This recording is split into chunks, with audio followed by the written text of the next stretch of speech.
Imagine having a superpower that will allow you to be immune and be able to prevent the spread of contagious, dangerous, and deadly diseases. It's possible with a vaccination or an immunization shot. The practice of immunizations dates back hundreds of years. Buddhist monks used to drink snake venom to confer immunity to snake bites, according to immune.org.nz. As reported by historyofvaccines.org, health and medical scholars have described vaccination as one of the top 10 achievements of public health in the 20th century.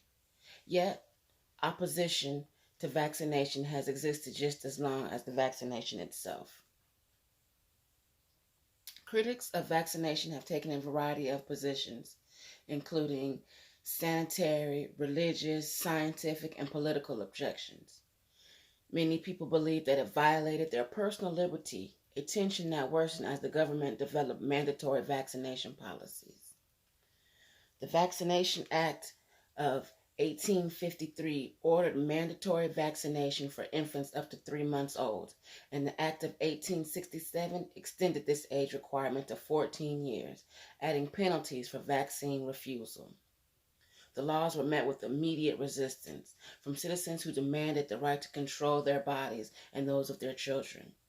Demonstrations and anti-vaccination laws ensued. A commission designed to study vaccination in 1896 suggested removing penalties for failure to vaccinate. The Vaccination Act of 1898 removed penalties and included a conscientious objector clause so that parents who did not believe in vaccinations' safety or efficacy could obtain an exemption certificate. Yet, if we stopped vaccinating, the diseases would start coming back. Aside from smallpox, which was eradicated in 1980, all other diseases are still active in some parts of the world. If we don't stay vaccinated, the diseases will come back. There will be epidemics just like there used to be. This happened in Japan in the 1970s. They had a good vaccination program for whooping cough. Around 80% of Japanese children were vaccinated. In 1974, there were 393 cases of whooping cough and no deaths. Then rumors began of unsafe vaccinations and not necessary, and chemicals in the vaccinations, and parents stopped vaccinating their children. And by 1976, the vaccination rate plummeted to 10%. In 1979, there was a whooping cough epidemic with more than 13,000 cases and 41 deaths. Soon after, vaccination rates improved and the number of cases went back down. To avoid such happenings, it's important that individuals continue to have their children vaccinated and themselves vaccinated as well. There have been many misconceptions regarding vaccination. Vaccinations do not cause autism. Vaccinations do not contain toxins that will kill you. Vaccines do not cause the disease that they are meant to prevent. This is a common misconception. Vaccines that use weakened live viruses, you could experience mild symptoms based on the illness, but you do not in fact have that disease or illness. Don't let myths and misleading statements deter you from vaccinating your children. Vaccines work. Vaccines.gov state that immunizations can save your child's life because of advances in medical science. Your child can be protected against more diseases than ever before. Vaccines are only given to children after a long and careful review by scientists, doctors, and healthcare professionals. Vaccination is safe and very effective. Immunization protects others you care about. Children in the U.S. still get vaccinated preventable diseases. In fact, we have seen resurgence of measles and whooping cough in the past years.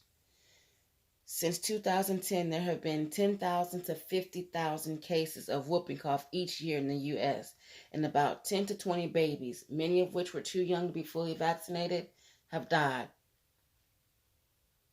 Immunizations can save your family time and money. A child with a vaccine-preventable disease may be denied attendance to public school or child care providers, and it can result in prolonged disabilities to your child. The financial toll on a family and lost time at work can be exponential. Immunizations protect future generations. Vaccines have reduced and in some cases eliminated many diseases that kill or severely disable people just a few generations ago. Although rates for children's